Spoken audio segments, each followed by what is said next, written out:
الحمد لله الذي لا إله إلا الله وحده لا شريك له له الملك وله الحمد وهو على كل شيء قدير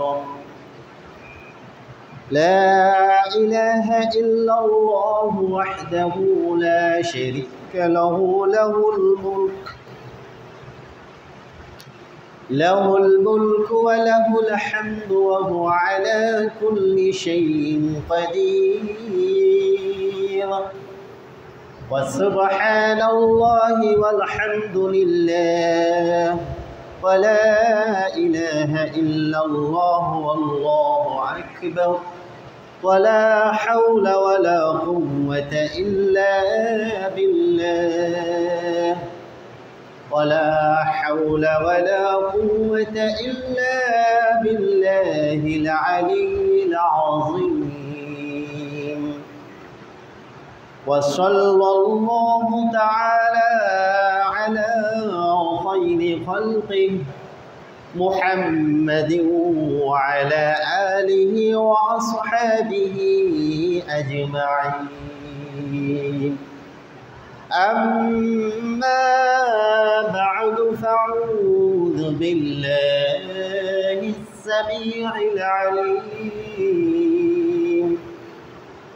من الشيطان الرجيم قل اللهم مالك الملك تؤتي الملك من تشاء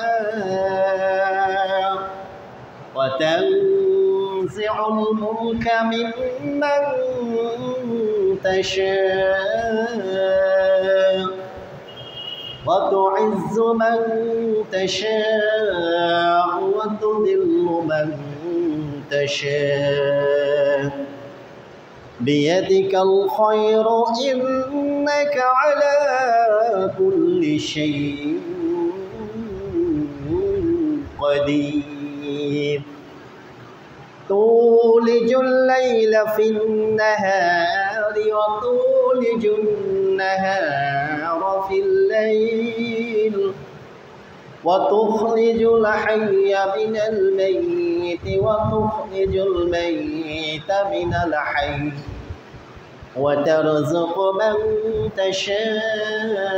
تشاء بغير حساب إلى آخر الآية 1446 হিজরি সনের 10ই সফর 1431 বঙ্গাব্দের পহেলা ভাদ্র 2024 ইংরেজি বর্ষের 16ই আগস্ট আল্লাহ তাআলার জন্যই সমস্ত প্রশংসা যে আল্লাহ তাআলা ব্যতীত সত্য কোনো প্রকৃত কোনো হক কোনো মাবুদ মা ইলাহ নেই যিনি একক যার কোনো শরীক নেই যার হাতে রয়েছে একমাত্র সমস্ত ক্ষমতা রাজত্ব প্রভুত্ব কর্তৃত্ব এবং যিনি সবার উপরে সব কিছুর উপরে সর্বশক্তিমান সে মহান আল্লাহ তাআলার জন্যই সমস্ত প্রশংসা যেই মহান আল্লাহ তাআলা যাকে খুশি তাকে রাজ ক্ষমতায় বসান রাজ্য দান করেন এবং যাকে খুশি সেই রাজ ক্ষমতা থেকে টেনে তাকে নামিয়ে নেন তার ক্ষমতা কেড়ে নেন তাকে রাজত্ব হারা করেন যে আল্লাহ তাআলা কোনো ব্যক্তি কোনো জাতিকে সম্মানিত করেন আবার কোনো ব্যক্তি কোনো জাতি বা কোনো গোষ্ঠীকে তিনি অপমানিত করেন লাঞ্ছিত করেন সে আল্লাহ তাআলার জন্যই সমস্ত প্রশংসা যে আল্লাহ তাআলা দিনকে রাত্রি বানান আবার রাত্রি থেকে দিনে আনায়ন করেন যিনি জীবিত থেকে মৃত করেন এবং মৃত থেকে জীবিতকে বের করে আনেন এবং আল্লাহ তাআলা তিনি যাকে ইচ্ছা তার বান্দাদের মধ্য থেকে যাকে পছন্দ করেন তাকে অপরিমিত বেহিসাব রুজি দান করেন। সুতরাং মানুষের এখানে দম্ভ করা, ক্ষমতার বড়াই করা, সম্পদের গর্ব প্রকাশ করা, এগুলো মোটেই অনাকাঙ্ক্ষিত বিষয় আল্লাহ তাআলার কাছে। তার কারণ মানুষের কোনো ক্ষমতা নেই, কোনো কর্তৃত্ব নেই, সমস্ত ক্ষমতা একমাত্র মহান আল্লাহ তাআলার জন্য। অতএব হে মানুষ, সেই মহান আল্লাহ তাআলাকে ভয় করো, যেই মহান আল্লাহ তাআলা যুগে যুগে এই সমস্ত জালেম, দাম্ভিক, নাফরমান, আল্লাহদ্রোহী, নিপীড়ক শাসকদেরকে এই পৃথিবীতেই লাঞ্ছিত করেছেন, অপমানিত করেছেন। মৃত্যুর পরের যে শাস্তি, তার আগেই দুনিয়াতে তাদেরকে দৃষ্টান্তমূলক শাস্তি নজির স্থাপন করে গেছে। অতএব ক্ষমতা গর্বীরা সাবধান হওয়া আল্লাহর হস্তে। অতঃপর সেই নবী, বিশ্বনবী, বিশ্বনেতা, শান্তির অগ্রদূত, মজলুম, নিপীড়িত, নির্যাতিত মানুষের বন্ধু, আখেরি জামানার পয়গম্বর আহমদি মুস্তফা মুহাম্মদি মুজতবা বলি সাল্লাল্লাহু আলাইহি ওয়াসাল্লামের, যিনি মক্কা বিজয়ের পরে মদিনার রাষ্ট্রনায়ক হলেন।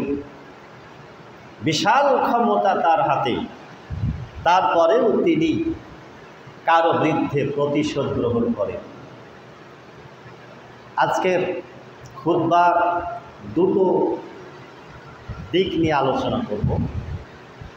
গত জুমায় এই পৃথিবীর সবচাইতে ঘৃণিত ব্যক্তি, সবচাইতে লানতপ্রাপ্ত, অভিশপ্ত শাসক হলেন ফেরাউন। আর এরপরে দ্বিতীয় অভিশপ্ত ফেরাউন হচ্ছে এই উম্মতের ফেরাউন, যার নাম হচ্ছে আবু জাহেল। তো গত জুমায় ফেরাউনের কিছু অপকর্মের খতিয়ান, তার যে অপরাধ ছিল, তার যে জুলুম, নির্যাতন, তার যে খুনের ইতিহাস, তার যে পাপের ইতিহাস, এটা অনেক লম্বা ইতিহাস। ফেরাউনের পাপের ফিরিস্তি খুব লম্বা, আর যার কারণে আল্লাহ তাআলা পবিত্র কোরআনে সবচেয়ে বেশি আলোচনা নিয়ে এসেছেন ফেরাউন এবং মুসার ঘটনাকে। তো ফেরাউনের যত অপকর্ম, তার অপকর্মের মধ্যে একটা মারাত্মক অপকর্ম ছিল আল্লাহর নবী হজরত মুসা আলাইহিস সালামকে নিয়ে ঠাট্টা বিদ্রুপ করা, ব্যঙ্গ বিদ্রুপ করা, উপহাস করা। যেমনটি সদ্য ক্ষমতা থেকে বিতাড়িত হয়ে পলায়নরত অবস্থায় দেশ ত্যাগে বাধ্য হলেন সেই বাংলাদেশের ফেরাউনি শাসকটি বিগত 15 বছর ধরে যেইভাবে তার নিজ দলের বাইরের লোকজনের প্রতি ঘৃণা বিদ্বেষ পোষণ করে, বলা বাহুল্য 17 থেকে 18 কোটি মানুষের কোনো মূল্যই ছিল না, কোনো মান সম্মান মর্যাদা ছিল না তার কাছে। শুধুমাত্র তার নিজ দলের লোকেরা হলো তার কাছে ফেরেশতা তুল্য, ধোয়া তুলসী পাতা, মহাপবিত্র, পুত পবিত্র সোনার ছেলে তার। ঠিক ফেরাউনি স্টাইল। তো ফেরাউনের এই মুসা আলাইহিস সালামের প্রতি যে অবজ্ঞা, ঠাট্টা, বিদ্রুপ, উপহাস, ঘৃণা, শত্রুতা, হিংসা, বিদ্বেষ কিভাবে পোষণ করত, আল্লাহ তাআলা সূরা আয-যুখরুফ 52 থেকে 54 নম্বর আয়াতের মধ্যে সেই ফেরাউনের এই অপরাধ কর্মের কয়েকটি বড় অপরাধের কথা আল্লাহ তাআলা তুলে ধরছেন। আল্লাহ বলছেন, ফেরাউন তার জনতাকে, তার জনগণকে উদ্দেশ্য করে বলছে, যেমন বাংলাদেশের ফেরাউন তার নিজ দলের জনগণকে উদ্দেশ্য করে বলত। অবিকল ইতিহাস মিলে যায়। ফেরাউন কি বলল? মুসা আলাইহিস সালামের দিকে ইঙ্গিত করে, আনা খায়রুম মিন হাদাল্লাযী হুয়া মাহিনুন। আরে ওই মুসার কথা বলছো, ওর কথা মুখে এলো। হুয়া মাহিনুন মানে সে আমার কাছে খুবই ঘৃণিত একটা লোক। দেখেন কি বলছে, যে মুসা আলাইহিস সালাম আমার কাছে সবচাইতে ঘৃণার পাত্র। ওকে আমি দু চোখের কোণে দেখতেই পারি না। আমার রাজ্যের মধ্যে যত লোক আছে সবচাইতে ঘৃণিত লোক আমার কাছে হচ্ছে মুসা আলাইহিস সালাম। আর আনা খায়রুন, আমি মুসার চাইতে উত্তম, মুসার চাইতে আমি ভালো। দেখতেছেন তার অহংকার, তার দাম্ভিকতা কত চরমে। সে আল্লাহর নবী মুসা আলাইহিস সালাম সম্পর্কে বলছে যে মুসা আমার কাছে খুবই ঘৃণিত। এ রাজ্যের মধ্যে যত লোক আছে সবচাইতে ঘৃণিত নিকৃষ্ট লোক হচ্ছে মুসা, আর আমি মুসার চাইতে উত্তম, ভালো। আরে মুসা তো ঠিক মতো ভালোভাবে স্পষ্ট করে গুছিয়ে কথা বলতে পারে না। মুসা আলাইহিস সালামের তোতলামি ছিল, জানেন তো। ওই ইতিহাস বলতে গেলে আসল ঘটনা আসবে না। এক নম্বর স্পর্ধা, কত বড় অহংকার মুসার বিরুদ্ধে, যে মুসা ভালো করে কথা বলতে পারে না। এরপরে ফেরাউনের অহংকার, দাম্ভিকতাপূর্ণ উক্তি, জনগণকে খেপাচ্ছে বলে। এক নম্বর কি বলে খেপালো? বলছে মুসা একটা ঘৃণিত ব্যক্তি, তুচ্ছ, ওর কোনো দামই নেই, সমাজের কোনো মূল্যই নেই। আর মুসা ভালোভাবে কথা বলতে পারে না। এরপরে দেখেন কত বদের বদ, কত দুষ্টুর দুষ্টু হলে এ ধরনের কথা বলে।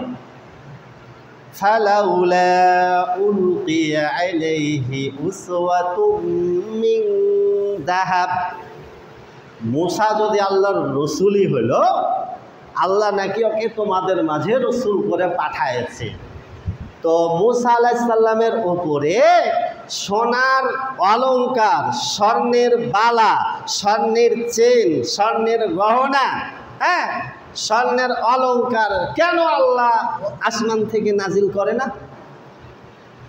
মুসা যদি সত্যি আল্লাহর নবী হবে, রাসূল হবে, তো আসমান থেকে আল্লাহ তাহলে এই সোনার বালা, সোনার কঙ্ক, স্বর্ণের চেইন ফেলে দিই, তাহলে কা বিশ্বাস করবে। তা আসলে আল্লাহ যদি এটা করে, কি বিশ্বাস করবে? ও মানবে না। 3 গেল। 4 নম্বর বলছি, আও জাআ মাআহুল মালাইকাতু মুফতারিফিন। তো বলছে আচ্ছা, সে যদি রসুলই হবে তো ফেরেশতারা দলে দলে আসলো না কেন তার কাছে? আমরা চোখে দেখব। আর ফেরেশতা আয়েশা যদি আমাদেরকে বলে যে মুসা আলাইহিস সালাম আল্লাহ রসুল, তোমরা তার কথা মানো, তবে মানব। কত বদ! তাহলে দেখেন কিভাবে জনগণকে মুসার বিরুদ্ধে বিদ্রোহী করে তুলছে। 1 নম্বর বলল মুসা আলাইহিস সালামের চাইতে আমি উত্তম, ভালো, সে আমার কাছে সবচাইতে ঘৃণিত, নিকৃষ্ট, হেয় ব্যক্তি। 3 নম্বর মুসা ভালো করে কথা বলতে পারে না। 4 নম্বর মুসার ওপরে, মুসাকে আল্লাহ কেন আসমান থেকে স্বর্ণের জিনিসপত্র দান করে না, পাঠায় না। 5 নম্বর দলে দলে ফেরেশতা কেন মুসার কাছে আসে না, আর এসে আমাদেরকে কেন বলে না যে মুসা আল্লাহ রসুল? এই 5টি উক্তি করে ফেরাউন কি করলো? আল্লাহ বলছেন ফাস্তাখাফা কওমাহু। এই কথা বলে সে তার জনগণকে হতবুদ্ধি করে দিল, গোলক ধাঁধায় ফেলে দিল, চোখে ধুলা দিল। প্রকৃত সত্য থেকে জনগণের দৃষ্টি অন্যদিকে সরিয়ে নিল, সত্যটাকে সে আড়াল করে নিল, মানুষজনকে সে বোকা বানিয়ে দিল, আসল তথ্যটাকে সে ভিন্ন খাতে প্রবাহিত করল। ফাস্তাখাফার অর্থ এতগুলো হয়, অর্থাৎ জনগণকে সঠিক জিনিসটা সে জানতে দেবে না, এজন্য উল্টা পাল্টা ফাউল কথা বলে জনগণকে মুসা আলাইহিস সালামের বিরুদ্ধে খেপিয়ে তুলল। সূরা আশ-যুখরুফ আয়াত নম্বর 52, 53, 54। যদি কথার মধ্যে সন্দেহ থাকে আপনি বাসায় গিয়ে বাংলা অনুবাদ যদি কোরআন থাকে দেখে নিতে পারেন। এরপরে সূরা আশ-শুআরা 34 নম্বর আয়াতে ফেরাউন মুসা আলাইহিস সালাম সম্পর্কে তার জনগণকে এইভাবে বিদ্রোহী করে তুলতেছে। কি ভাষায় দেখেন, আল্লাহর নবী, আল্লাহ রসুল যারা পৃথিবীতে আল্লাহ তাআলা যাদেরকে নবী এবং রসুল হিসাবে পৃথিবীতে পাঠান, তারা সেই সময়ের সবচাইতে ভালো মানুষ হয়, উত্তম মানুষ হয়, তাদের বংশ বুনিয়াদি ভালো হয়, মহৎ হয়, এবং ছোটবেলা থেকেই তাদের মধ্যে একটা অন্য ধরনের প্রতিভা, অন্য ধরনের একটা চারিত্রিক বৈশিষ্ট্য মানুষের চোখের সামনে ধরা পড়ে। মানুষজন তাদের এই বাহ্যিক কিছু সিমটম দেখে তারা অনুভব করে, বলাবলি করে যে এই ছেলেটা ভবিষ্যতে মহৎ কিছু হবে। কথা কি বুঝতে পারতেছে? এত সুন্দর আচার ব্যবহার, নম্র ভদ্র। তবে মূসা কিন্তু খুব রাগী ছিল, এত রাগী ছিল যে ঘটনা তো জানেন, মালাকুল মউত আসছিল জান কবজ করতে, অনুমতি নেওয়ার জন্য এমন জোরে মালাকুল মউতের গালে একটা কষে থাপ্পড় মারলো যে তার একটা চোখ পর্যন্ত অন্ধ হয়ে যাওয়ার উপক্রম হয়েছিল। এ ঘটনা তো সহিহ বুখারীতে আসছে। দেখেন তো সেই মানুষটার ব্যাপারে ফেরাউন উক্তি করতেছে, জনগণকে খেপাচ্ছে।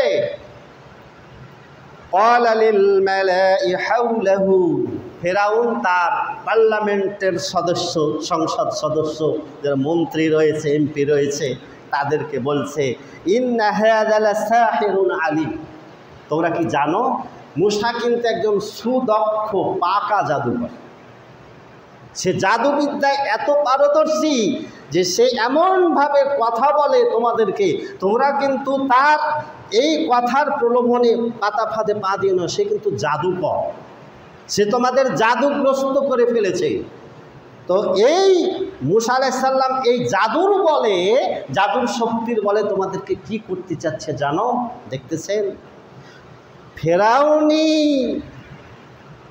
চরিত্র আল্লাহ তাআলা তুলে ধরেছেন, আর এই ফেরাউনি চরিত্র যুগে যুগে এক শ্রেণীর শাসক বর্গের মধ্যে থাকবে কিয়ামত পর্যন্ত, এটা আল্লাহ ঘোষণা করেছেন। মূসা বলছে, ইউরিদু আই ইখরিজাকুম মিন আরদিকুম বিসিহরিহি, তোমরা জানো মূসা আলাইহিস সালামে জাদুর শক্তির বলে সে তোমাদেরকে নিজ দেশ থেকে, নিজ মাতৃভূমি থেকে, নিজ জন্মভূমি থেকে বিতাড়িত করতে চায়, বের করে দিতে চায়। নবী রাসূলদের তো খেয়ে দেয়ে কাজ নাই, ওরা তোমাদেরকে নিজ মাতৃভূমি থেকে বিতাড়িত করে দেবে। দেখছেন ফেরাউন কত পদের বদ। তাহলে ফেরাউন মূসা আলাইহিস সালাম সম্পর্কে কি কথা বলল, কি অপবাদ দিল? মূসা আলাইহিস সালাম হলো কি জাদুকর। এরপরে আরো স্পর্ধা, দিন দিন ফেরাউনের অহংকার, অহমিকা, পাপের পাল্লা ভারী হচ্ছে। আল্লাহ তাআলা যখন কোনো ফেরাউনি অত্যাচারী শাসককে যখন ধরার ইচ্ছা করেন, তখন তাদেরকে ঢিল দিয়ে রাখেন। তো এই ঢিল দেওয়ার কারণে, ছাড় পেয়ে যাওয়ার কারণে ওরা তখন মনে করতেছে পেয়ে গেছি, হ্যাঁ আমরা এখন যা ইচ্ছা তাই করতে পারি। কিন্তু আল্লাহ বলছেন শেষ ধরা তো আছে, পাকড়াও তো আছে, পাকড়াও হতে হবে। আল্লাহ তাআলা তাকে আরও ঢিল দিচ্ছেন, তার পাপের ফিরিস্তি লম্বা হচ্ছে। জাদুকর বলে ক্ষান্ত হলো না, এরপরে মারাত্মক একটা অপবাদ দেওয়া হলো মূসা আলাইহিস সালামের উপরে। ঠিক যেমনটি বাংলাদেশের বিগত ফেরাউনি শাসক এদেশের ভালো মানুষগুলোর উপরে, সৎ মানুষদের উপরে, কত আলেম ওলামার উপরে ধর্ষণের অভিযোগ দিয়েছিল। মনে পড়ে ডক্টর আসাদুল্লাহ আল গালিবের বিরুদ্ধে ব্যাংক ডাকাতির মামলা দিয়েছিল, মনে পড়ে না? 2004 সালে। সব কটা ফেরাউনি চরিত্রে এরা এই ফেরাউনের আচরণ তারা রপ্ত করেছে। যে যখন ক্ষমতাবাহী, যে যখন রাষ্ট্রনায়ক হয়, সে তখন ওই ফেরাউনি স্টাইলই দেশ শাসন করে, জনগণকে শোষণ করে, মিথ্যা দাবি করে যে আমরা জনগণের সেবক। এরা জনগণের সেবক নয়, এরা এক একটা নরখাদক। প্রত্যেক এই দেশের সেই স্বাধীনতার পরবর্তী থেকে নিয়ে এ পর্যন্ত যারা দেশ শাসন করেছে, প্রত্যেকটার হাতে রক্তের দাগ লেগে আছে, খুনের দাগ লেগে আছে।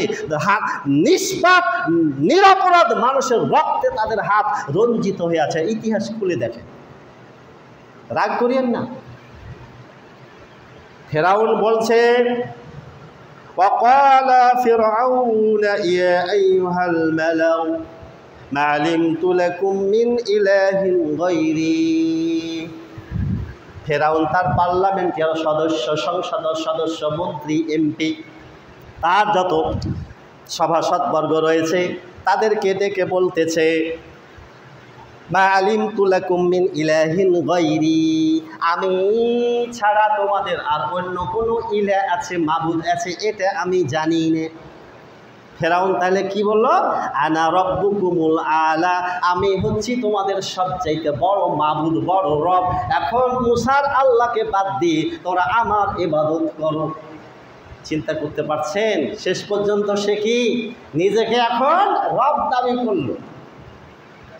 যেইভাবে এই দেশের একজন নেতাকে রবের আসনে বসিয়ে দিয়েছিল, নাম করব না, বুঝে নিয়ে, অফিস, আদালত, রাস্তাঘাট, এমন কোনো জায়গা নাই যে যার প্রতিকৃতি মূর্তি বানিয়ে কোটি কোটি টাকা ব্যয় করে এই দিবস সেই দিবসে পুষ্পমাল্য অর্পণ করো আর তার নামে বন্দনা করো।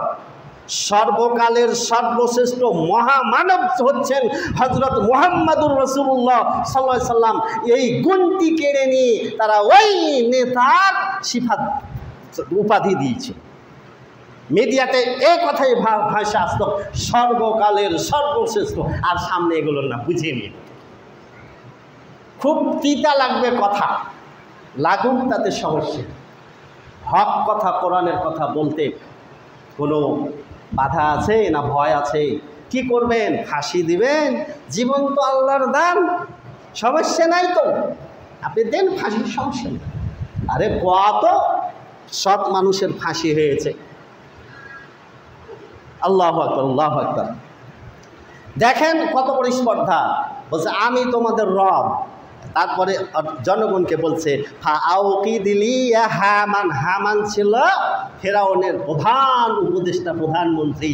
যত অপকর্ম, যত পাপ করতে ওই হামানের পরামর্শে ফেরাউন কিন্তু ঈমান আনতো, কিন্তু এই বদমাশটার কারণে ফেরাউন ঈমান আনতে পারেনি।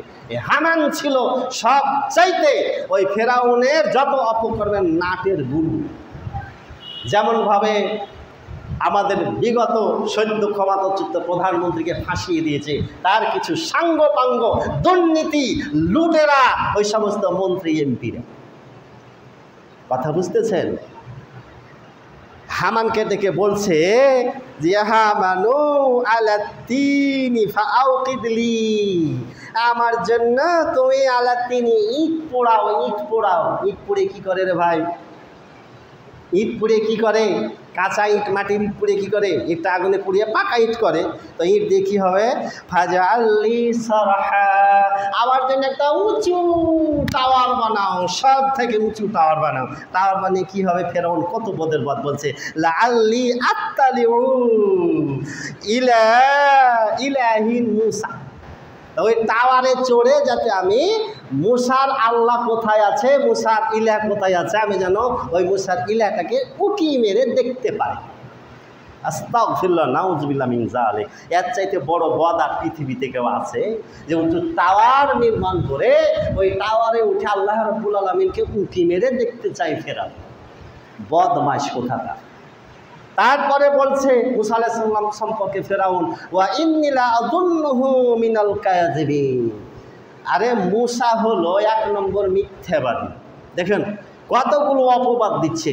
মুসা হচ্ছে জাদুকর, মুসা হচ্ছে মিথ্যাবাদী, মুসা হচ্ছে পাগল, ইত্যাদি ইত্যাদি অপবাদ আরোপ করা হচ্ছে। ওয়াস্তাকবারা ওয়া জুনুদাহু ফিল আরদি বিগাইরিল হাক্কি। আল্লাহ তাআলা বলছেন ফেরাউন এবং ফেরাউনের সৈন্যবাহিনী তারা সবাই এই জমিনে উদ্ধত্ত প্রকাশ করেছিল, আল্লাহ দ্রোহিতায় লিপ্ত হয়েছিল। এই পৃথিবীতে তারা অন্যায়ভাবে মানুষের প্রতি জুলুম নির্যাতন চালিয়ে যাচ্ছিল। ওয়াযান্নু আন্নাহুম ইলাইনা লা ইউরজাউন। তারা কথা মনে করে নিয়েছিল যে তাদেরকে আর আমার কাছে ফিরে আসতে হবে না, যেমনটি বিগত ফেরাউনি সরকার মনে করেছিল আমাদেরকে কোনো দিন ক্ষমতা থেকে কেউ বিতাড়িত করতে পারবে না। এরপরে আল্লাহ বলছেন শেষ পরিণতি, ফাআখাযনাহু ওয়া জুনুদাহু ফানাবাযনাহুম ফিল ইয়াম্মি। অতঃপর আল্লাহ বলছেন আমি এমনভাবে তাদেরকে পাকড়াও করলাম, ফেরাউনকে এবং তার ফেরাউনের সেনাবাহিনীর সৈন্য সামন্ত সহকারে এমন ধরলাম, এমন কষে ধরলাম, শেষ পর্যন্ত তাদের সব কটাকে আমি সমুদ্রের পানিতে চুবিয়ে চুবিয়ে মারলাম ইচ্ছা মতো, নাকানি চুবানি খাওয়া হলো। আল্লাহ বলছেন ফানজুর কাইফা কানা আকিবাতুজ জালিমিন। হে পৃথিবীর মানুষেরা তোমরা দেখে নাও স্বৈরাচারী শাসকের পরিণাম, অত্যাচারী জালেম সরকারের পরিণাম। যারা এই পৃথিবীতে আল্লাহর সাথে পাল্লা দেয়, যারা অহংকার করে, যারা দাম্ভিক হয়, যারা এই পৃথিবীতে নির্দোষ মানুষের উপরে অন্যায় নিপীড়ন চালাতে থাকে দিন দিন, এই সমস্ত অত্যাচারী নাফরমান আল্লাহদ্রোহী এ সমস্ত খবিস লোকগুলোদের শাস্তিটা দুনিয়াতে কেমন ছিল দেখে নাও। এ থেকে তোমরা শিক্ষা গ্রহণ করো। কিন্তু মানুষ ইতিহাস থেকে শিক্ষা নিতে চায়নি। আল্লাহ বলছেন ওয়াজআলনাহুম আইম্মাতান ইয়াদউনা ইলান নারি। আল্লাহ তাআলা বলছেন তাদেরকে আমি জাহান্নামের আগুনের দিকে ধাক্কা মেরে পাঠিয়ে দিলাম। ওয়া ইয়াউমাল কিয়ামাতি লা ইউনসারুন। কিয়ামত দিবসে তাদের কোনো সাহায্যকারী থাকবে না। তাফসিরে কুরতুবিতে আসছে নাক্কালাহুল্লাহু তানকিলাদ দারিনা বিল আযাবিন বিল ইগরাক ওয়াল ইহরাক। এই ফেরাউনের শাস্তি দুইবার, পৃথিবীতে একবার হলো পানিতে ডুবানোর মাধ্যমে বিল ইগরাক, আর পরকালের শাস্তি হলো ইহরাক, যে ওই ফেরাউনের সামনে সকাল এবং সন্ধ্যায় আগুন আনয়ন করা হয় এবং ওই আগুনে ফেরাউনকে সকাল এবং সন্ধ্যায় 2 বার করে আগুনে চুবানো হয়, আগুনে শাস্তি দেওয়া হয়। আল্লাহ তাআলা ফেরাউনের সৈন্য সামন্ত সহ কাউকে ছাড় দিলেন না, সব কটাকে একসাথে সমুদ্রে ডুবিয়ে মারলেন। যেইভাবে বিগত ফেরাউনের সাঙ্গপাঙ্গ শাসক গোষ্ঠী যে যেখানে আছে একেবারে জনতা এমনভাবে তীক্ষ্ণ দৃষ্টি রাখতেছে, পালানোর কোনো সুযোগ নাই। প্রত্যেক দিন খবর আসতেছে এতদিন, আজকে 10টা, আজকে 15টা, আজকে 4টে উমুক এমপি, উমুক মন্ত্রী, উমুক সচিব ধরা পড়ছে, তাদের নামে এত টাকা মানে লুণ্ঠনের আত্মসাতের খবর পাওয়া গেছে এবং তাদের বিরুদ্ধে এত এত মামলা আছে, সব কটার ফাঁসি হবে নিঃসন্দেহে। আল্লাহ তাআলা ছাড় দেন। ঠিক ফেরাউনকে তার সৈন্য সামন্ত একটাকে যেমন ছাড় দেননি, বিগত ফেরাউনের এই শাসন আমলে যারা এই অন্যায় অপকর্মের হোতা যারা ছিল, ইনশাল্লাহ কেউ ছাড় পাবে না, প্রত্যেকেরই ফাঁসি।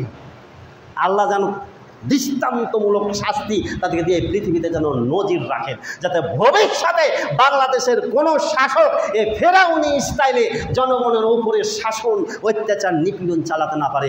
আল্লাহ কাছে দোয়া করে বলেন আল্লাহুম্মা আমিন। আল্লাহ তুমি কবুল করো। ভাই রাগ করিয়েন না। তো ফেরাউনকে আল্লাহ তাআলা শুটকি মাছ করে রাখে দিলেন মিশরের ওই কোথায় জাদুঘরে। যদি সম্ভব হয় দেখে আসবেন ওই ফেরাউনটাকে। আল্লাহ তাআলা এই জন্য রাখলেন, হে দুনিয়ার মানুষ, তোমরা এই ফেরাউন থেকে শিক্ষা নাও।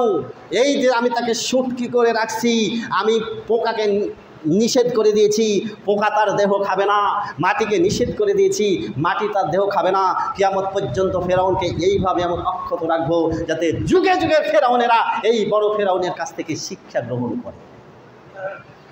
আল্লাহু আকবার, আল্লাহু আকবার। ফেরাউন যখন সমস্ত কলা কৌশল ষড়যন্ত্র করেও মুসা আলাইহিস সালামকে দমাতে পারল না, তখন ফেরাউন প্রকাশ্যে মুসা আলাইহিস সালামকে হুঙ্কার দিয়ে বলছে, আসো খেলা হবে।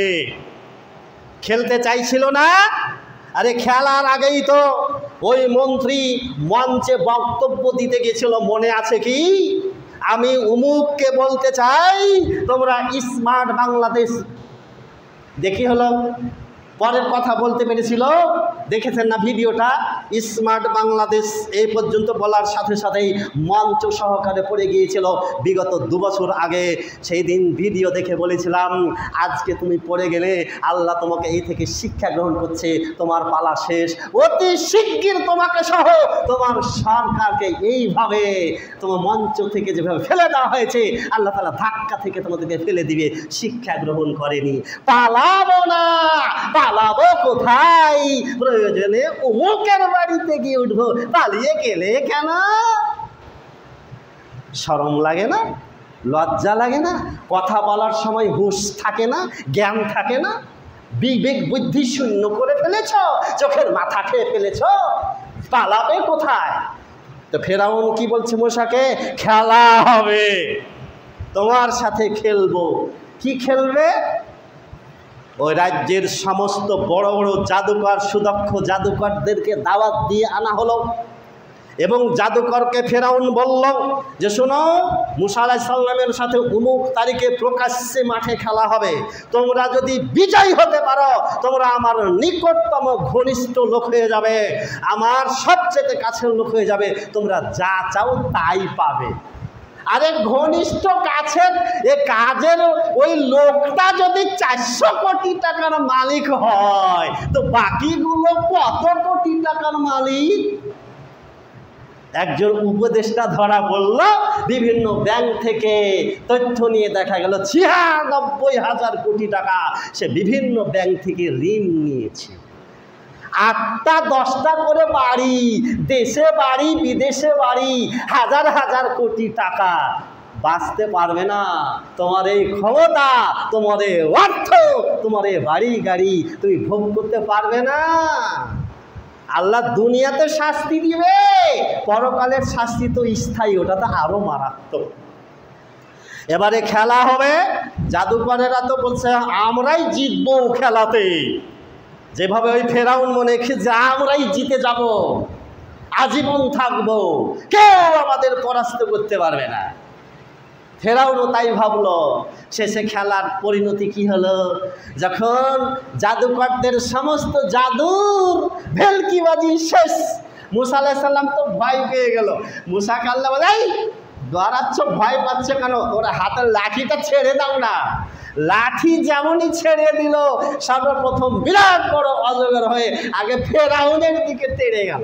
ফেরাউন বলছে, ছেড়ে দে, ছেড়ে দে, আমি ঈমান আনছি, তুই সত্যি আল্লাহর রাসূল। তারপরে ফেরাউন যখন হাত দিল, ওই পূর্বের মতো লাঠি লাঠি হয়ে গেল। তারপরে ফেরাউন মানল না। যখন এই দৃশ্য দেখল, সমস্ত জাদুকরগণ সেজদায় পড়ে গেল। পল্টিবাজ যাকে বলে, পল্টি দিয়ে ফেরাউনের দলের যত জাদুকর ছিল সব চলে আসলো কার দলে? মুসার দলে। ইসলাম গ্রহণ করে বলতে ক্বালু আমান্না বিরাব্বিল আলামিন, আমরা সেই মহান আল্লাহ তাআলার উপরে ঈমান আনলাম, আত্মসমর্পণ করলাম। যখন সমস্ত জাদুকরগণ মুসার উপরে ঈমান আনলো, এতে ফেরাউন এত ক্ষিপ্ত হলো, পাগলা কুকুরের মতো ক্ষিপ্ত হয়ে সে বলছে, আগেরই ষড়যন্ত্র ছিল, মানে তোমরা মুসার সাথে আগেই পরামর্শ করে এসেছো যে তোমরা মুসাকে জিতিয়ে দেবে, আমি এই অপমানের প্রতিশোধ নিব। এই মুসাই হচ্ছে তোমাদের সবচাইতে প্রধান গুরু, সেই তোমাদের ইংরেজিতে বলে গডফাদার, মানে সে তোমাদের প্রধান। ঠিক আছে, এমন শাস্তি দিব বিপরীত দিক থেকে, ডান হাত বাম পা, বাম হাত ডান পা কেটে তোমাদের প্রত্যেকটাকে শুলে পড়াবো, আমি ফাঁসির রশি তোমাদের গলায় পড়াবো। এত বড় হুমকি ধুমকি, জানের ভয় দেখানোর পরেও ওই সমস্ত জাদুকরগণ ফেরাউনের সামনে বলছে কিচ্ছু লাভ হবে না, তুমি আমাদের শুল দাও আর ফাঁসি দাও। আমরা যে আল্লাহর উপর ঈমান এনেছি সেই মহান আল্লাহর উপরে ঈমান আনার কারণে আল্লাহ তাআলা আমাদের বিগত সমস্ত জীবনের গুনাহ তো ক্ষমা করবেই করবে, মৃত্যুর পরে আমাদেরকে অনন্ত জীবন, চির সুখময় শান্তির জীবন আল্লাহ তাআলা আমাদেরকে জান্নাত দান করবে। অস্ত্র শেষ, কিন্তু ফেরাউন প্রতিশোধ নিয়েছিল মারাত্মকভাবে। হাজার সেই আমলের অধিকাংশ জাদুকর যারা ঈমান এনেছিল ওইভাবে বিপরীত দিক থেকে হাত পা কেটে তাদেরকে শুলে চড়িয়েছিল, তারপরে তারা ঈমান ত্যাগ করেনি। এর নাম হচ্ছে ঈমানের বলে বলিয়ান। আল্লাহর প্রতি ঈমান কাকে বলে? শেষ পর্যন্ত ধরা খেলো, তারা খেলো। এরপরে আল্লাহ রাব্বুল আলামিন তাদেরকে ওই সমুদ্রের পানিতে ডুবিয়ে মারলেন। আল্লাহ তাআলা দৃষ্টান্ত স্থাপন করে বললেন যে এই ফেরাউন থেকে তোমরা শিক্ষা নিও, আমি কোনো অত্যাচারী জালেম ব্যক্তিকে আমি ছাড় দেই না। দুনিয়াতে এর তো কঠোর পরিণতি তাকে বরণ করতে হয়, মৃত্যুর পরে রয়েছে চূড়ান্ত আযাব, জাহান্নামের শাস্তি। অতএব যারা ক্ষমতাবর্গী শাসক রয়েছে এই পৃথিবীতে, যারা অত্যাচারী জালেম শাসক রয়েছে, সাবধান, আল্লাহকে ভয় করো। তার কারণ একটি কথা মনে রাখতে হবে আমাদের, আল্লাহর ক্ষমতার ওপরে কোনো ক্ষমতা খাটে না, আল্লাহর সিদ্ধান্তের বাইরে কোনো সিদ্ধান্ত বাস্তবায়ন হয় না, আল্লাহর ইচ্ছার উপরে কারো ইচ্ছা খাটে না। বিগত বাংলাদেশের শাসক 5ই আগস্ট ওই 10 মিনিট আগেও জানতে পারেনি যে আমাদের এই পরিণতির জন্য প্রস্তুত থাকতে হবে, তারা কল্পনাই করতে পারে কখন কার উপরে আল্লাহ পাকের পক্ষ থেকে নির্দেশ এসে যাবে, তখন আল্লাহর সিদ্ধান্ত বাস্তবায়ন হয়ে যাবে। অতএব প্রকৃত ক্ষমতার অধিকারী কে বলেন না? আল্লাহ তাআলা। 3 তাসবির পরে আপনারা কয় নাম্বার কালেমা পড়েন? 3 নাম্বার। 3 তাসবির পরে 3 নাম্বার কালিমা পড়েন। 3 নাম্বার কালিমাটার নাম কি? কালিমায়ে তাওহীদ। কি বলেন ওখানে? লা ইলাহা ইল্লাল্লাহু, আল্লাহ তাআলা ব্যতীত সত্য কোনো ইলাহ নাই, হক কোনো মাবুদ নেই। ওয়াহদাহু, তিনি এক একক। লা শারীকা লাহু, তার কোনো শরীক নেই। লাহুল মুলকু, সমস্ত ক্ষমতা যাবতীয় কর্তৃত্ব একমাত্র আল্লাহ তাআলার হাতে।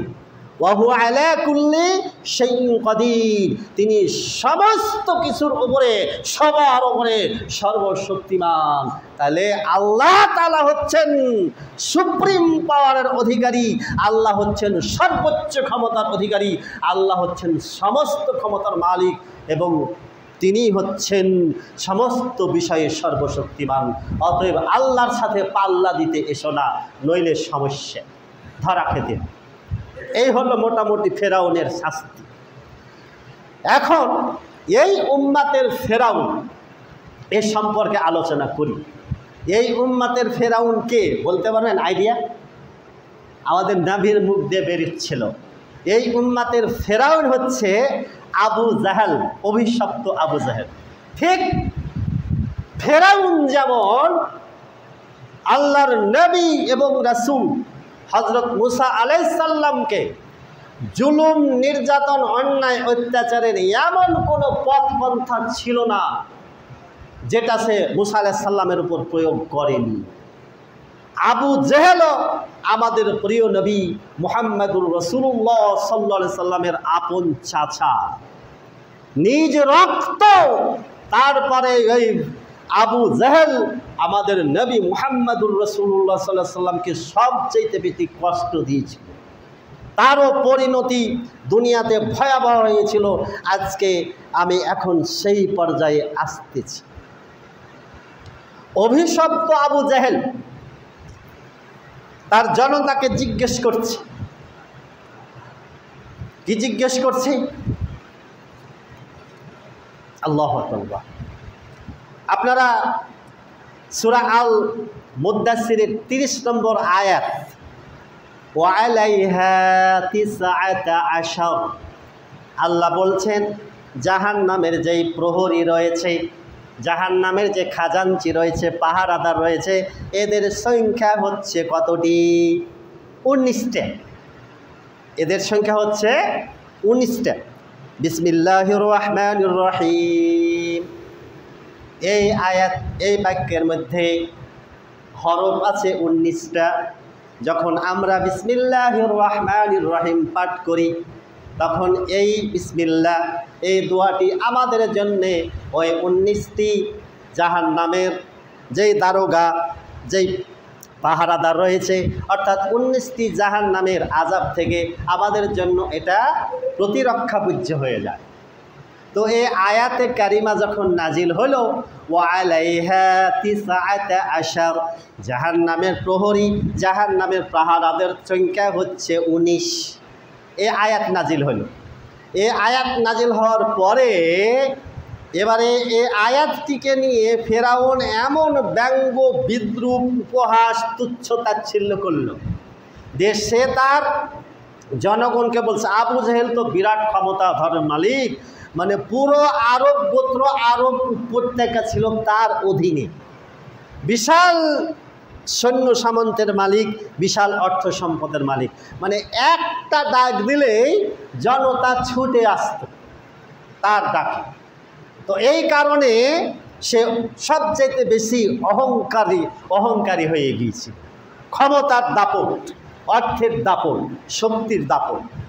তো আবু জেহেল অহংকার বসে এই পবিত্র কোরআনের এই বাণীকে অবজ্ঞা করে, ঘৃণা ভরে প্রত্যাখ্যান করে বলছে, হে কোরাইশ যুবকরা, তোমরা তো সংখ্যাতে, শক্তিতে অনেক বেশি প্রবল, তোমাদের শক্তিও যেমন আছে, সংখ্যাও বেশি, একবারে সুঠাম, অনেক শক্তিশালী। তো তোমরা 100 জনের সমান।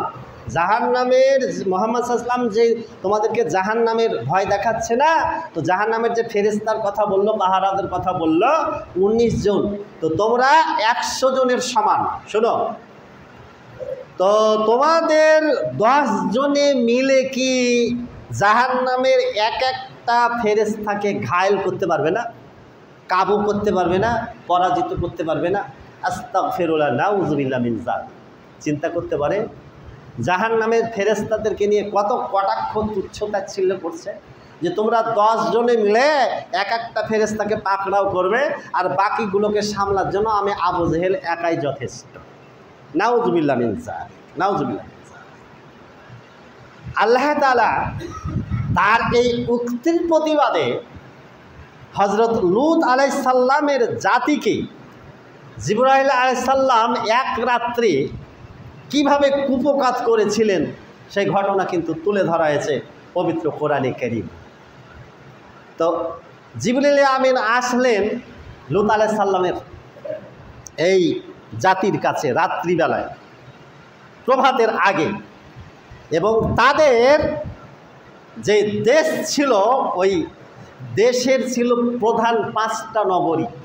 আমাদের যেমন 8টা, ঢাকা, চট্টগ্রাম, রাজশাহী, খুলনা, আরও আছে বড় বড় বিভাগীয়, ওরকম তাদের 5টা বিভাগীয় বড় বড় শহর ছিল। জিবরাইল আলাইহিস সালাম একাই তিনি ওই পুরো দেশ এবং পুরো শহর, নগরী সহ, লোকজন সহ একেবারে তাদেরকে উপর দিকে উঠে এমনভাবে জোরে নিচের দিকে আছাড় মারলেন যে একেবারে চোখের পলকে গোটা দেশ, গোটা জাতি, সমস্ত মানুষ একেবারে নিশ্চিহ্ন হয়ে গেল। জিবরিল আমিনের শক্তি কত জানেন? একাই 100। জিবরাইল আলাইহিস সালামের 600টা ডানা আছে, 600টা পাখা আছে। আল্লাহ নবী মেরাজে গিয়ে জিবরাইল আলাইহিস সালামকে আসল রূপে দেখেছিলেন। আল্লাহ রাসূল সাল্লাল্লাহু আলাইহি ওয়াসাল্লামকে মেরাজে কোন ফেরেশতা নিয়ে গিয়েছিলেন? জিবরাইল নিয়ে যাননি? তো আল্লাহ রসুল বলছেন জিবরাইলকে আসল রূপে দেখলাম, তার 600টা ডানা। তো এক একটা ডানা বলছে পূর্ব থেকে পশ্চিম দিগন্ত পর্যন্ত বিস্তৃত। চিন্তা করতে পারেন, প্রবল ক্ষমতার অধিকার। যখন তায়েফের ময়দানে আমাদের নবী মুহাম্মদুর রাসূলুল্লাহ সাল্লাল্লাহু আলাইহি ওয়াসাল্লাম তায়েফবাসীদের রক্তে রক্তাক্ত হলে কপাল ফেটে গেল, এরপরে বদদোয়া করলেন না, জিবরিল আমিন নেমে আসলেন, এসে আমাদের রাসূল সাল্লাল্লাহু আলাইহি ওয়াসাল্লাম বলছে, মুহাম্মদ সাল্লাল্লাহু আলাইহি ওয়াসাল্লাম তুমি যদি আমাকে একটু আদেশ করো, তাহলে আমি এই যে পাহাড় দেখতেছো না, এই পাহাড় তুলে আমি তোমার এই সমস্ত মুশরিক গোষ্ঠীকে পিষে মেরে দেই। আল্লাহ রাসূল সাল্লাল্লাহু আলাইহি ওয়াসাল্লাম বললেন, জিবরিল আমিন ওরা বুঝে না, ওরা অবুঝ, ওরা যদি চিনত, ওরা যদি জানতো আমি সত্য নবী, আমি আল্লাহর নবী, তাহলে তো তারা আমার উপরে নির্মম অত্যাচার করতো না। আমি তাদের জন্য হেদায়েত কামনা করি। আল্লাহ রাসূল সাল্লাল্লাহু আলাইহি ওয়াসাল্লাম কারো প্রতি প্রতিশোধ নেননি, অতএব প্রতিশোধ নেওয়ার চেষ্টা করিয়েন না। গত জুমায় বলেছি, আজকে আপনার কালকে অন্যের। খবরদার প্রতিশোধের দিকে যাবেন না, ক্ষমা করতে শিখুন। আপনি কার বিরুদ্ধে অস্ত্র ধরছেন, কার ঘরে আগুন দিচ্ছেন, কার বাড়ি ভাঙচুর করছেন, কার ব্যবসায়িক প্রতিষ্ঠান ভাঙচুর করছেন, অগ্নিসংযোগ করছেন।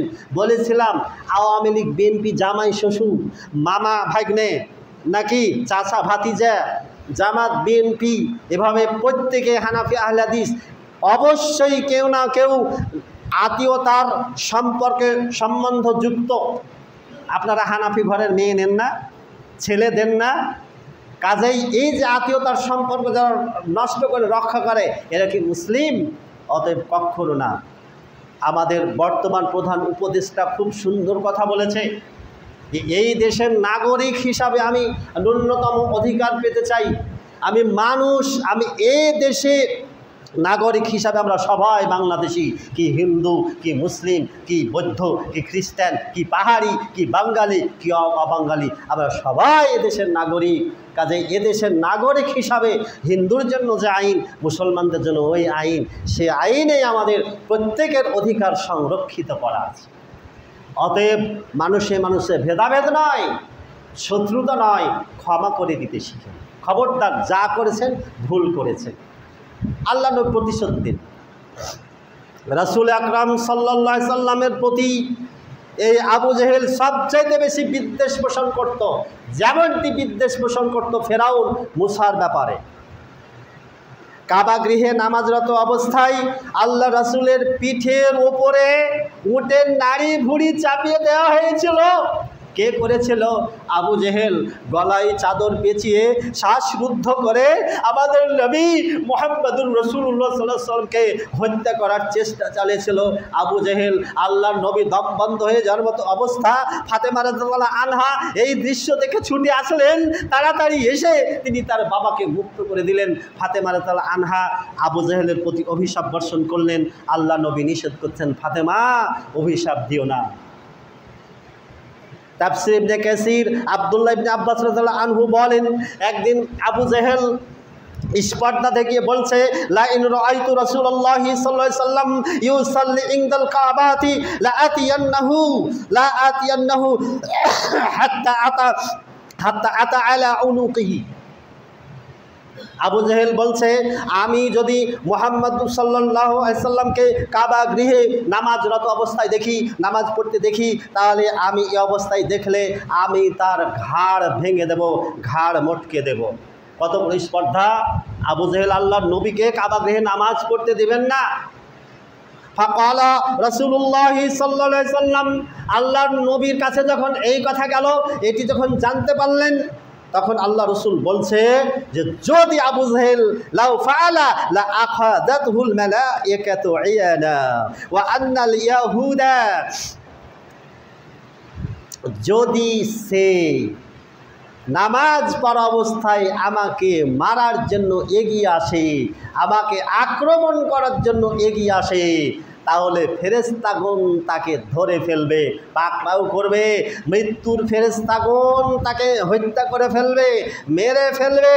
জাহান্নামের ফেরেশতাগণ এগিয়ে আসবে এবং তাকে ধরে তার হাত আলাদা, পা আলাদা, কান আলাদা, নাক আলাদা করে এ আবু জেহেলের এক একটা অঙ্গ প্রত্যঙ্গ কেটে টুকরো টুকরো করে আবু জেহেলকে একেবারে ছিন্ন বিচ্ছিন্ন করে ফেলবে।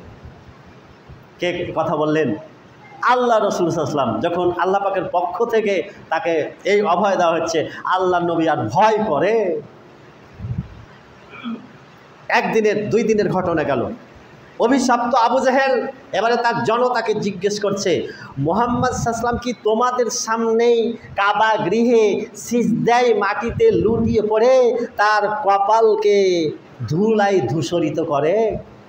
কে বলছে? আবু জেহেল।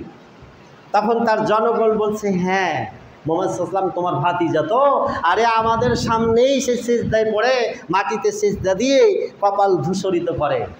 ভাই, ওই জন্য যারা চেয়ারম্যান হয়েছেন আল্লাহ পাকের কাছে করজোরে দোয়া করে বলেন, আল্লাহ পাক মসজিদে আর চেয়ারম্যান হতে চাইলে মাটিতে বসে মাটিতে সিজদা দেওয়ার জন্যে তোমার পবিত্র দরবারে আমি সাহায্য প্রার্থনা করছি, তুমি আমাকে শক্তিটা দাও যাতে আমি মাটিতে সিজদাটা দিতে পারি। কেননা এই সিজদা যেই মাটিতে দিবে, এই মাটি সাক্ষ্য দিবে, এই মাটিতে কপাল যখন ধুলায় ধূসরিত হবে, এই কপাল কোনোদিন জাহান্নামের আগুন স্পর্শ করবে না। অতএব চেয়ারম্যানগিরির ভাব ছেড়ে দিয়ে যথাসাধ্য মাটিতে সিজদা দেওয়ার জন্য চেষ্টা করেন। মানুষ পারে না এমন কিছু নয়। এই চেয়ারম্যানদের নিয়ে যে মসজিদে কত সমস্যা হয় এ বাংলাদেশের মসজিদগুলোতে, আল্লাহু আলাম, এটা ভালোই যান। রাগ করলেন না? চেষ্টা করবেন মাটিতে সিজদা দাও। এবারে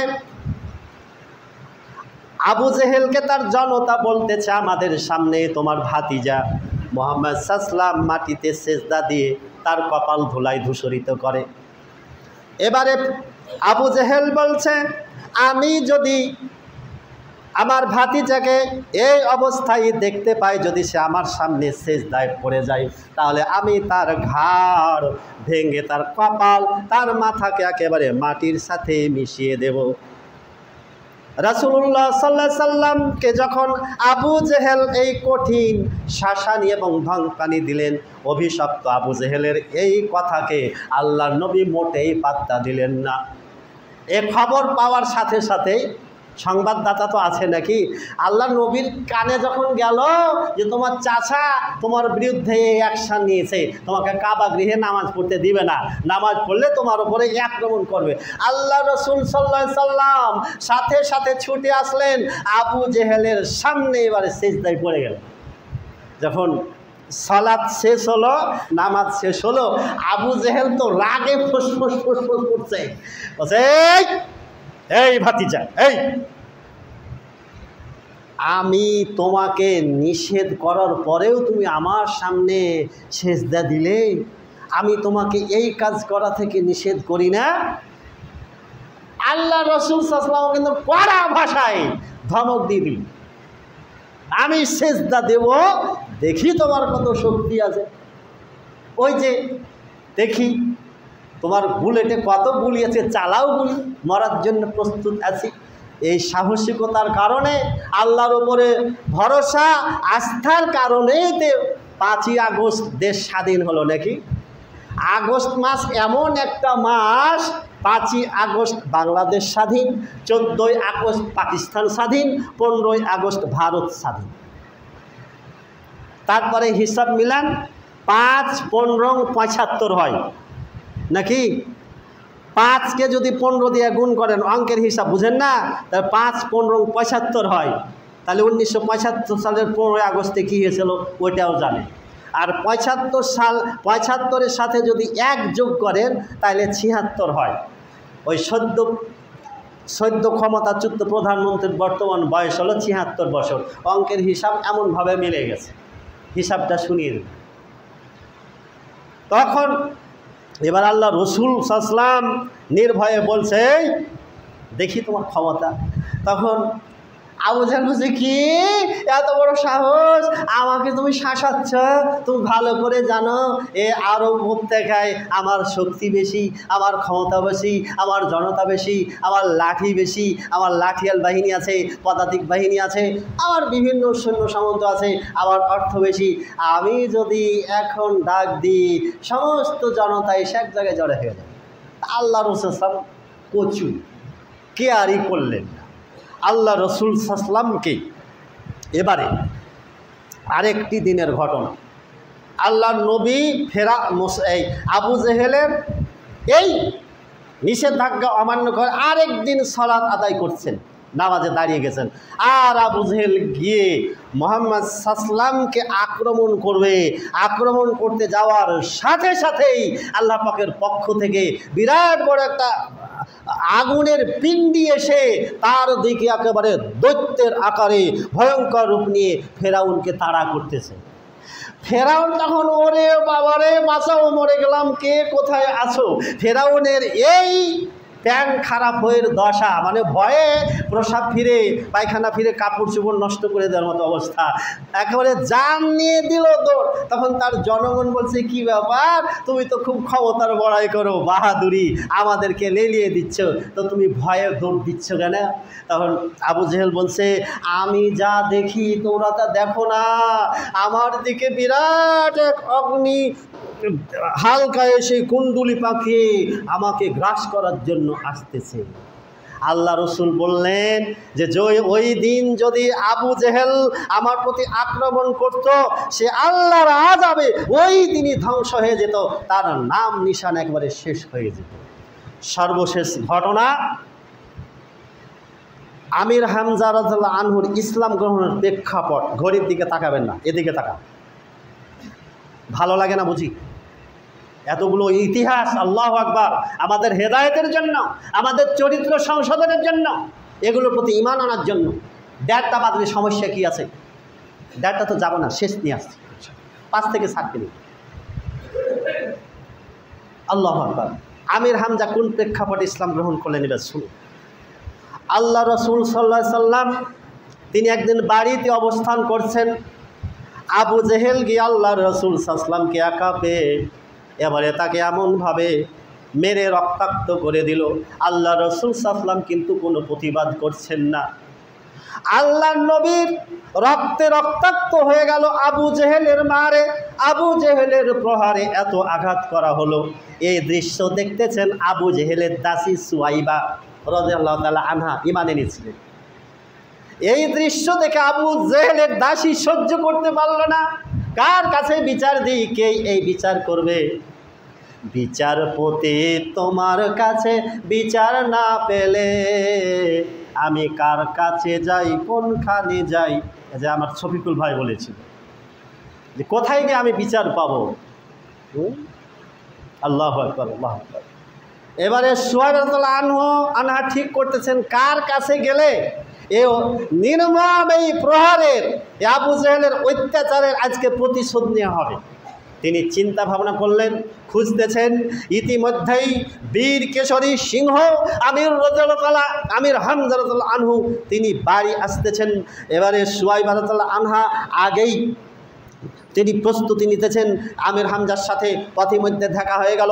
আমির হামজাকে জিজ্ঞেস করতেছেন যে আজকে তোমার ভাতিজা মুহাম্মদ সাল্লামের কি অবস্থা হয়েছে তুমি কি জানো? আমির হামজা জিজ্ঞেস করছে, কেন, কি হয়েছে? বলছে তোমার ভাই আবু জেহেল আজকে রাসূল সাল্লামের মাথা ফাটিয়ে দিয়েছে, সারা শরীর রক্তে রক্তাক্ত। তুমি না তার চাচা, সে তোমার ভাতিজা, ইয়াতিম নবী, পিতৃহারা মাতৃহারা নবী, সেই নবীকে তোমার ভাই আবু জেহেল মেরেছে। আমির হামজা সহ্য করতে পারলেন না। বাড়িতে না ঢুকেই তার হাতে ছিল নাঙ্গা তলোয়ার, খোলা তলোয়ার নিয়ে চলে আসলেন। চলে এসে আবু জেহেলকে আচ্ছা মতো শাসানি দিয়ে বলছেন, আবু জেহেল, এত বড় স্পর্ধা, আমি কি মরে গেছি? তুই আমার ভাতিজা মুহাম্মদ সাল্লামকে মেরেছিস, তাকে রক্তাক্ত করেছিস। এই বলে তাকে ইচ্ছা মতো কিল, ঘুষি, লাথি, জুতা পেটা, লাথি পেটা, যেমনটি হচ্ছে বাংলাদেশে। জনতা এত ক্ষিপ্ত, লাঠি মিছিল, জুতা মিছিল, ঝাড়ু মিছিল পর্যন্ত হচ্ছে। ক্ষমতার বাহাদুরি আল্লাহ কোরআনে এমনি এগুলো বর্ণনা করেননি। আবু জেহেলকে এমনভাবে আচ্ছা মতো উত্তম মধ্যম দিয়ে তাকে শায়েস্তা করে এবারে সরাসরি মুহাম্মদ সাল্লামের কাছে এসে আমির হামজা বলছেন, মুহাম্মদ তোমাকে মেরেছিল না দুষ্টুটা, আমি কিন্তু প্রতিশোধ নিয়ে এসেছি। আচ্ছা মতো গণধোলাই দিয়ে তাকে একেবারে আমি শটাং করে দিয়েছি, মানে ওকে মারতে মারতে আধমরা করে ফেলেছি, একটু মারলেই মরে যেত, জানি বাঁচিয়ে রেখেছি। মোহাম্মদ সাল্লাম এবারে আমির হামজাকে লক্ষ্য করে বলছেন, হে আমার প্রিয় চাচা, আমি এতে খুশি হতে পারলাম না। কেন তুমি খুশি হওনি? আমি তো তোমার এই মারের প্রতিশোধ নিয়ে আসলাম, তুমি খুশি হওনি, সন্তুষ্ট হতে পারোনি? মোহাম্মদ সাল্লাম বলছেন, না, আমি তোমার এই আচরণে সন্তুষ্ট হতে পারিনি। আমি প্রতিশোধ পরায়ণ নই, আমি প্রতিহিংসা পরায়ণ নই। আবু জেহেল আমাকে মারলো, আমাকে প্রহার করলো বলে তার গায়ে কে প্রহার করবে, তার প্রতি অন্যায় অত্যাচার করবে, এটা আমি নবী বরদাস্ত করতে পারি না। চিন্তা করতেছেন, আমাদের নবী কারো প্রতি প্রতিশোধ নেননি। প্রাণের শত্রুকে হাতের মুঠায় পেয়েও তিনি ক্ষমা করে দিয়েছেন। আমির হামজা বলছে, কি করলে তুমি সন্তুষ্ট হবে ভাতিজা, তুমি তাই বলো, আজকে আমি তোমাকে সন্তুষ্ট করব। যেহেতু তুমি দিনের পর দিন এত নির্মম অন্যায় অত্যাচার হওয়ার পরেও তুমি 14 দিন ছাড়ছ না, কি করা লাগবে? আমাদের নবী বলছে, চাচা আপনি যদি এখন এই মুহূর্তে এই ইসলামের সুশীতল ছায় আশ্রয় গ্রহণ করেন আর ওই কালেমা তাওহীদের বাণী উচ্চারণ করেন, আশহাদু আল্লা ইলাহা ইল্লাল্লাহু ওয়াহদাহু লা শারীকা লাহু ওয়া আশহাদু আন্না মুহাম্মাদান আবদুহু ওয়া রাসূলুহু। এই কথা যখন বলল, আমির হামজা সাথে সাথে বলল, ভাতিজা আমি ইসলাম গ্রহণ করলাম, এই কালেমার স্বীকৃতি দিয়ে দিলাম, আমিও পড়তেছি আশহাদু আল্লা ইলাহা, বলেন আমার সাথে, আশহাদু আল্লা ইলাহা ইল্লাল্লাহু ওয়াহদাহু লা শারীকা লাহু ওয়া আশহাদু আন্না মুহাম্মাদান আবদুহু ওয়া রাসূলুহু। আমির হামজা ইসলাম গ্রহণ করলেন। এরপরে আমির হামজা এবং ওমর ইসলাম গ্রহণ করার পরে এবারে আস্তে আস্তে মুসলমানদের শক্তি দিন দিন বাড়লো, শেষ পর্যন্ত বিজয় হলো। কিন্তু এই আবু জেহেলের দুনিয়াবী পরিণতিটা সংক্ষেপে বলি, যেই অত্যাচারী অভিশপ্ত আবু জেহেল এই উম্মাতের ফেরাউন আল্লাহ নবীর উপর নির্মম অত্যাচার চালিয়েছিল, বদর যুদ্ধে তার পতন ঘটলো 2 জন কিশোর বালকের হাতে, এই 7-8 বছরের বালকের হাতে। কারণ ওই বালকদের কাছে খবর গেছে, ওই বালক ভাই মদিনায়, তাদের কাছে খবর গেছে যে আবু জেহেল নামে এক সবচেয়ে দুষ্ট ঘৃণিত, সে আমাদের নবীকে গালিগালাজ করে, আমাদের নবীর প্রতি সবচেয়ে অন্যায় অত্যাচার করে। ওই কৃষক বালক প্রতিজ্ঞা নিয়েছিল 2 ভাই, আপন ভাই, যে আবু জেহেলকে পেলে আমরা 2 ভাই হত্যা করব। শেষ পর্যন্ত তাদের দোয়া আল্লাহ কবুল করেছিলেন। বদর যুদ্ধে জনকে সাহাবী, ওরা কিন্তু ঘুরে জিজ্ঞেস করে, চিনে না তো, বড় বড় সাহাবীকে জিজ্ঞেস করছে আবু জেহেল কোনটা, তখন পরীক্ষা ওই যে আবু জেহেল। তার 2 ভাই ছুটে এসে এবারে আবু জেহেলকে তলোয়ারের আঘাতে একেবারে যাকে বলে আচ্ছা মতো শায়েস্তা করে তাকে দুনিয়া থেকে বিদায় করে দেওয়া হলো। এরপরে আল্লাহ রাসূল সাল্লাল্লাহু আলাইহি ওয়াসাল্লামকে কিন্তু আল্লাহ পাকের পক্ষ থেকে ভবিষ্যৎবাণী দেওয়া হয়েছিল যে বদর যুদ্ধ হক বিরুদ্ধের লড়াই, সত্য মিথ্যার লড়াই। মুহাম্মদ তোমাকে শুভ সংবাদ জানিয়ে দিচ্ছি, আবু জেহেল মরবে এই জায়গায়, উমুক মরবে এই জায়গায়, উমুক মরবে এই জায়গায়। 70 জন আরবদের প্রধান সর্দার, নেতৃত্ব স্থানীয় ধনাঢ্যশালী ক্ষমতার কেন্দ্রবিন্দু আবু জেহেলের পতন ঘটল। আল্লাহ রাসূল সাল্লাল্লাহু আলাইহি ওয়াসাল্লাম এবারে ওই লাশগুলোকে নিয়ে একটা কূপে নিক্ষেপ করে বলছেন, আল্লাহ তোমাদের সাথে যে ওয়াদা করেছিল ওই ওয়াদাটা কি পূর্ণ হয়েছে? তোমাদের পাপের যে কর্মের যে প্রতিদান এটা কি তোমরা পুরোপুরি পেয়েছ? সাহাবীরা জিজ্ঞেস করে বলছে, মুহাম্মদ, হে আল্লাহ রসুল, এ মরা মানুষের সাউন্ড, আপনি কি কথা বলছেন? ওরা তো মরে গেছে, ওরা কি শুনতে পায়?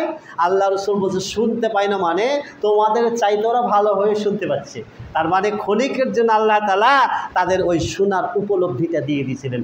না দেখেন কত অন্তরের মধ্যে কত ক্ষোভ জমা হলে এই কথা বলতে পারে আল্লাহ রাসূল সাল্লাল্লাহু আলাইহি ওয়াসাল্লাম আজীবন ইসলামের বিরোধিতা করে এসেছো, সত্যের বিরোধিতা করে এসেছো, এবারে অন্ধকূপের জিজ্ঞেস করছে প্রতিদান পেয়েছো, আল্লাহর ওয়াদা কি পূর্ণ হয়েছে? অতএব শুনেন আল্লাহর ওয়াদা কি বলেন, জালেমকে ছাড় দেন কিন্তু ছেড়ে দেন না। আল্লাহ ছাড় দেন, ছেড়ে দেন না। জালেমের শাস্তি দুইবার, কয়বার? দুইবার। দুনিয়াতে দৃষ্টান্তমূলক কঠোর শাস্তি, যেটা সে কখনো কল্পনা করেনি, মৃত্যুর পরে চিরস্থায়ী জাহান্নামের আগুনে দগ্ধ। অতএব মানুষের প্রতি জুলুম করা থেকে সাবধান। আল্লাহ তাআলা আমাদের হেদায়েত দান করুন, বলি আল্লাহুম্মা আমিন। আল্লাহ তাআলা আমাদের যেন সর্বপ্রথম জুলুম, অন্যায়, উৎপীড়ন থেকে হেফাজত করেন। এই দেশকে আল্লাহ যেন আল্লাহ পাক শান্তির ভূখণ্ড বানিয়ে দেন, বলি আল্লাহুম্মা আমিন। সুবহানাকাল্লাহুম্মা বিহামদিক, আশহাদু আল্লা ইলাহা ইল্লা আনতা, আস্তাগফিরুকা ওয়া আতুবু ইলাইক।